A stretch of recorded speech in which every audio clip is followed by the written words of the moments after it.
A major challenge for all religions is to explain how we, as human beings, can be held responsible for what we do when God is all-powerful. On the one hand, we are free to choose what we do. On the other hand, God determines everything. If God determines everything, how can we be blamed or praised for what we do? Is not God to be blamed or praised for everything? Furthermore, if God punishes us for things that God made us do, how can that be just? Again, God is all-knowing. That being the case, how can God allow a person to do something wicked? Why does God not step in to prevent it? These are very deep questions which have been discussed by Muslim scholars down through the ages, and they articulated different points of view. Some held that human beings have complete free will, and so they deserve whatever happens to them. To show mercy to a sinner, they argued, would be to act unjustly towards a righteous person. God is just and must act justly.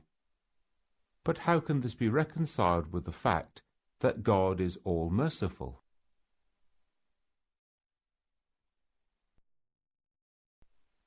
Another group said that God, being all-powerful, predestines everything. Human beings just act out the part that has been written for them. The extreme of this position would be to say that God actually compels human actions. The majority of scholars regard both these positions as going too far, but there is a wide spectrum of acceptable positions in between.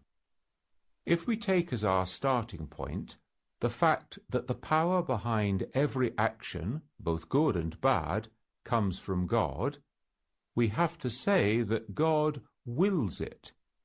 But that is not the same as saying that it pleases God, or it is the way that God wanted that power to be used.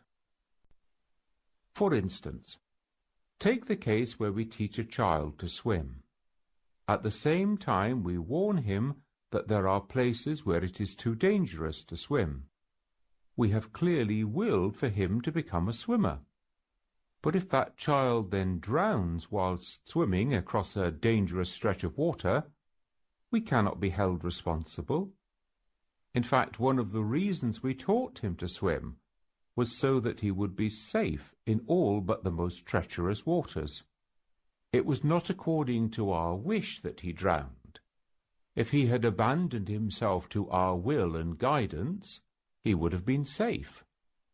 He was responsible for the action, and one could call it an act of rebellion against our wishes. In this case, we can see that human beings are given the responsibility by God to use God's power, even to the point of disobedience, and even though God hates the evil that comes from such actions. Of course, no example we provide from the earthly context is going truly to match the circumstances of God. One crucial point in the example is that when we taught the child to swim, we didn't know what was going to happen. God, on the other hand, is not limited by time. God knows everything that will happen before it does. God has foreknowledge of every act. Why then did God not prevent the child from choosing to swim across that particularly dangerous river? If God had, the child would have been deprived of his freedom, which is an essential characteristic of being human. If God were to interfere in that way, then that would consign us to being no more than God's playthings. The Qur'an tells us that human beings were not created for sport, but to obey, serve, worship, and love God. But God wants us to choose to obey. and that lies our human dignity. We therefore can choose to act even against the commands of God, to the point of ultimate rebellion and being condemned to hell. Thus the human being can be held to account for the way that life has been lived on the Day of Judgment. Islam points the way out of our logical mazes by teaching us that God is wise, compassionate, and merciful. Once we accept this, we can accept freely that God knows what is best for us, and surrender ourselves to the divine will. If we let God determine our lives, then we can rest assured that God does not will the loss of one of God's servants.